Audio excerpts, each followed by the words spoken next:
Hello everybody and welcome to Jumputi Heroes news. Finally, we have an actual, real, new event. Sort of. Not really. But we have an event, so that's good. And it's not reprints, sort of. So, this event, the Jumputi New World Grand Tour, is entirely focused on Taiwan exclusive content coming to the JP server. Considering the fact that they haven't ported even like a quarter of that content, or about a quarter, I suppose. I'm trying to remember which characters we're missing.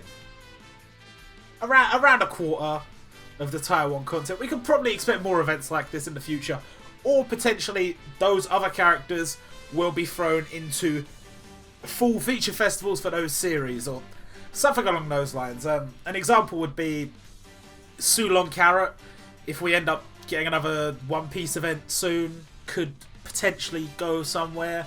Who are the other titles? There's a lot of Saint Seiya stuff. That could easily be part of a Saint Seiya feature festival next year. I don't know. But today we have Rayleigh, Kurapika, and then Luffy and Chrollo. Those are the new units. There are 4 new units. Now, it's a 9-day event, so it's okay. 4 units for a 9-day event is okay. I mean, realistically, I don't dislike this event for the content. And for the gacha, you know, no matter what it was, I was probably going to skip. It would have had to have been something very specifically catered towards me, because you probably know by now, I'm quite a big Kimetsu no Yaiba fan, and we know that a behemoth of a Kimetsu no Yaiba event is coming right after this. So there was just no way. There was no way I was going to be pulling here. Not to say that the units are bad or anything. Not to say that I think their animations are bad. Something to touch on there. I'm not a big fan of these characters' animations on the Taiwan server. Specifically talking about Kurapika and Rayleigh here. But on the Japan server, it's alright. It's you know what? It's alright. I mean, I haven't seen Kurapika's yet, but just going off of Rayleigh's and the fact that Kurapika has a new aura and stuff, I'm alright with it. I'm alright. So let's actually talk about what we get. We have the Grand Tour login bonus, which is, I think, 200 rubies, and then like some books and scrolls and stuff. Not a lot in this one, not a lot. It is only a 9-day event though. We have the community event. You collect tour points, you fill up the bar, you get rewards. The rewards are, they're okay for a 9-day event. I'm going to say that quite a lot. Multi-ticket, you know, rubies. And we have the Wooden Vault. Now the Wooden Vault can be used in a store that is tied to this event. This is a daily event, but you actually clear it 3 times a day instead of 1 time a day. And I mean, it's not really any different than the daily events we normally get. We're just collecting these items. The weird vase is actually an EXP item. It has nothing to do with the store. But these 3 items are all to be used in the store. Now, the thing about the store is, there's really not a lot in there. There's really not much of value in there. So, not much else to say. There's not much else to say about that. I mean, all in all, this is all a little bit strange to me. I don't know why they've chose to do it like this, and I don't get it. I don't get it. But it's here. It's rewards. It's something. The updated NES lobby event now includes the 3-star Usopp, the original standard gacha Usopp.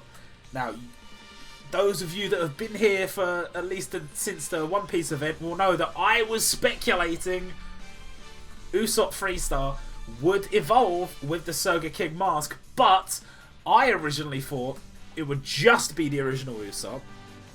He would evolve into 6-star, and then maybe we get a Soga King costume for the original Usopp. Instead, they're 2 different units. Okay, fair enough. And, you know, Usopp evolves with the mask in 6-star, unlocks a passive for himself, gets some new abilities, and It's something, you know. It's not going to take you long to pick up. I think it's not that many masks. It's not going to take you that long to pick them all up. I can't remember how many exactly, but you know, it's something. It's new content. It's something. The first new Catastrophe. This event was not a Catastrophe on the Taiwan server, but on I think it's actually a completely different event. Like, I could be wrong. Like, it is still Kizaru that drops copies of Luffy, and you're farming against Kizaru, but I'm not 100% sure Zoro was involved in the original run of this stage. I don't know. There definitely wasn't a Catastrophe difficulty originally. So this is kind of a new event. Kind of new. I like the Aura costume. It's nice. It's cool. And to be honest, the Luffy sprite is nice. I'm not going to complain. A 99 luck Luffy, he looks alright. He looks alright. Another, incidentally, blue free-to-play 99 luck Catastrophe Luffy. Don't know how that happened, that we got two of those. Could have chosen a different type. I mean, technically, he didn't have to be blue. You've made it so that we're farming Kizaru, who you have changed from yellow to blue. And then Luffy's blue as well. He didn't have to be blue, I guess is what I'm saying. He didn't have to be blue. Especially seeing as Crollo is blue. And this stage is set up a bit more like I would have expected that stage to be set up. We have Uvagin, who you defeat in order to get copies of Crollo. And, you know, Crollo's nice. Honestly, I think lovely sprite. This is the form of Crollo that I wanted to be the limited. But, you know, beggars can't be choosers. You take what you can get, and he's a freebie now. So I gave him as a freebie. Maybe I'll run him as a 99 luck lead. Who knows? I like the aura. He did actually have a different aura on Taiwan, but they both look good. They both look good, to be fair. I know most of the time people don't care because it's just kind of like a blurry buzz around the character, but they are different. They are, like, if you look at Luffy's one and you look at Crollo's one, they are different. So, I don't know. I'll be interested to see what it looks like in game, at least. Ilyrio Awakening. Now, this event was on the Taiwan server. The Usopp one wasn't. And this event, you can tell by the signature points. They use points to evolve characters that are Taiwan exclusive evolvers. He's not exclusive anymore, but bizarre that they couldn't get someone to make one image for an item that could be used to evolve him. Same with Mom, same with Misa Amane, same with there's at least one more that I'm not remembering that's got an evolution on the Taiwan server. And you just think you could have come up with something. A briefcase. Ilyrio has a briefcase. His little glasses. He has glasses. A hunter license, because he gets his license. I mean, that's what this event is about. He's trying to become a hunter. Anything? Anything? I don't know. Nen points. Nen points is what we use to evolve Ilyrio. It's a 6-star rarity. Very nice. Very nice. Another 6-star unit. Another unit I can get to 99 luck. New Legend Summon. We have the Supernova Trio from One Piece. Incidentally, this has actually been changed since the Taiwan version. The original thumbnail had Kid, Luffy, and Law. Now it's just Kid. This didn't have this weird fading bit at the bottom. And this one here was much more zoomed in on the three characters that you couldn't see the speech bubbles properly. So, is it actually different than the Taiwan version? I don't know, because it hasn't actually been released yet. I think actually it was a different type as well. I think it was red on the Taiwan server, so it could just be a completely different Legend Summon with the same name. I don't know, but it's new. We take those. Genfuru returns. I really don't care. if you missed him before, cool. You can grab yourself Genfuru. Might be worth farming this event anyway because you can get rubies and copies of him. I think it has reset the missions. I could be wrong, but I think it has. And, well, it'll be a chance you can sell those off event droplets and you can keep the rubies, and it's a fun time. It's a fun time.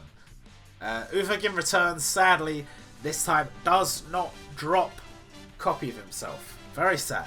Very sad. But we do get Soldier Souls, we do get a multi-ticket. Could be worse. It's only a 4-day UB. I suppose 4 days about normal, actually.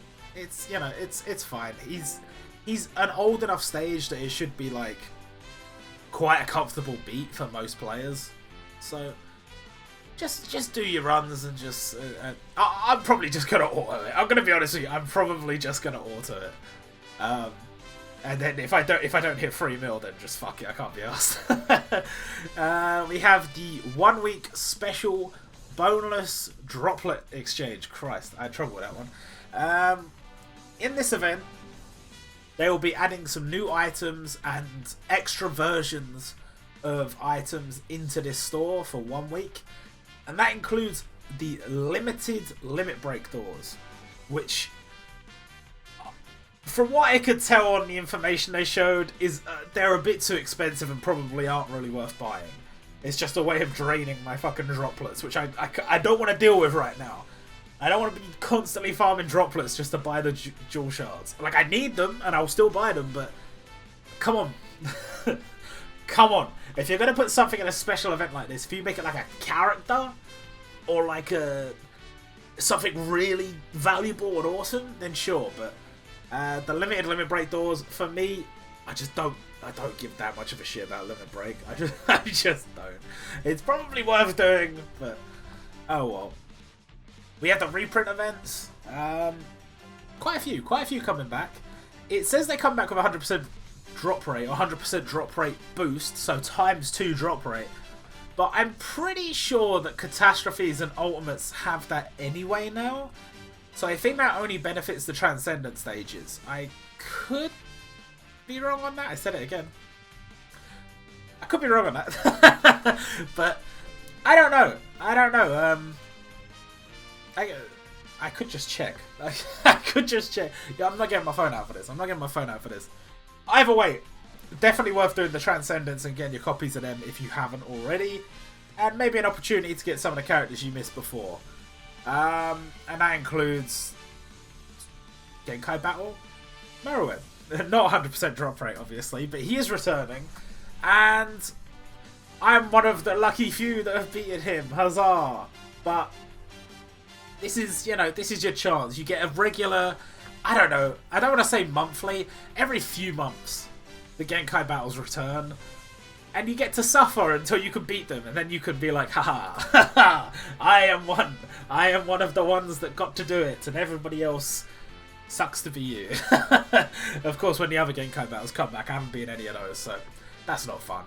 But your opportunity to beat him, if you haven't done any of the stages, lots of rewards there, so make sure you do it. And now the limited gacha. These, listen. This potentially could be the first thing of the quote-unquote Jumputi new era that has tickled my interest, okay? So, as you can see, 4 other One Piece Limiteds featured on Rayleigh's banner. This is not the first time that they have featured a new limited with other limiteds. They did it with Netero originally last Christmas or whenever it was, and it was a pretty cool banner. It was pretty cool, and this is pretty cool. Do I think that they're going to do this for every banner now? I'm not sure, but I'm hoping that this whole Jumputi New Era thing is a sign that they are planning that sort of thing, because this is the sort of thing we need.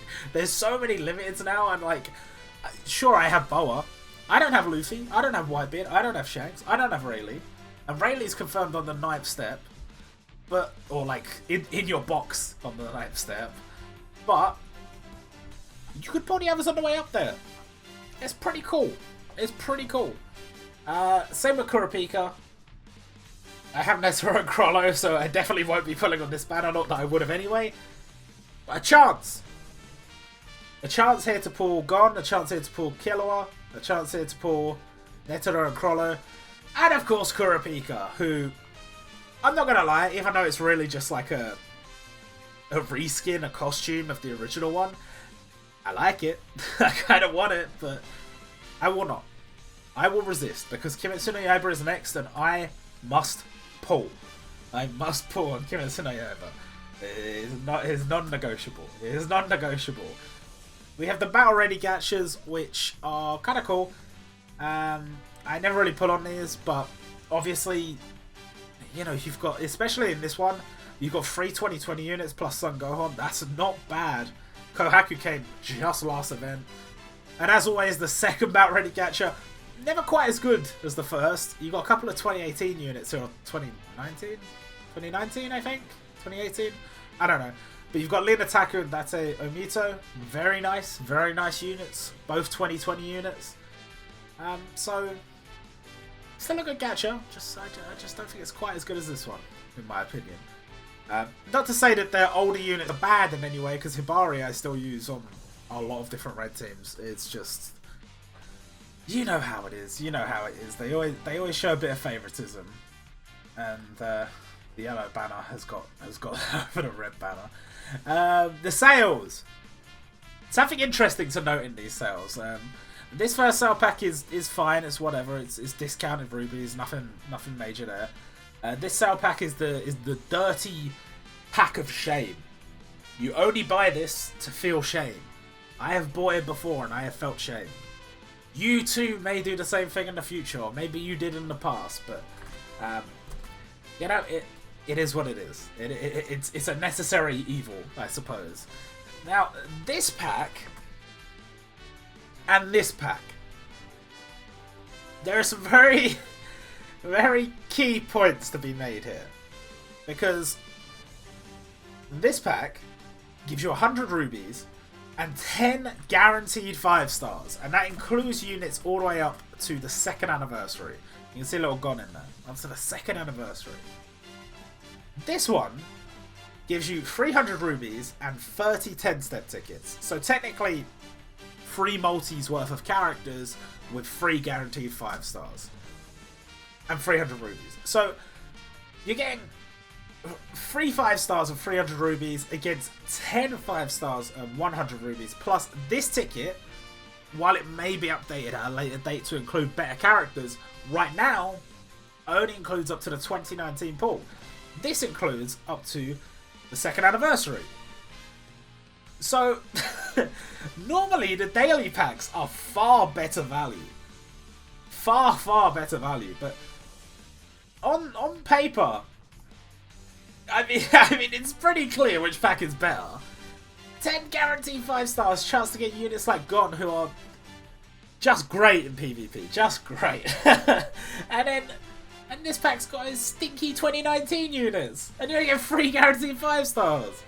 I mean, it's not to say, look, if you're lucky, you're a lucky man. You could get more. You can get more than 10. You won't. You will not get more than 10 5 stars in 30 step tickets. But okay, you get 200 extra rubies. Okay, that's all right. But all in all, I mean, this is a pretty tasty little pack they got right there. I'm not gonna buy it, because my focus is not on characters right now. It's on rubies, because I know what's coming next, and you know what's coming next. So look, man, you gotta do what's right for you. You gotta do what's right for you. But if you're a new player and you're looking to maybe spend a little bit of money, not too much money, that could be the way to go. That could be the way to go. But that's it for this event. That's it for this news video. We're gonna do the batch review soon, sometime this week. I'm going to be streaming tomorrow. That is Wednesday at 4 PM GMT. So hope to see some of you there. If you come over and watch on Twitch, you can actually make me summon. You can earn channel points by watching, and you can make me summon. So we might be doing some summons. And if you're watching on YouTube, well, you can watch. You can watch those summons. You can watch those summons. But yeah, that's it for this video. And Kimetsu no Yaiba on the horizon. Can't wait to see you all there. Bye.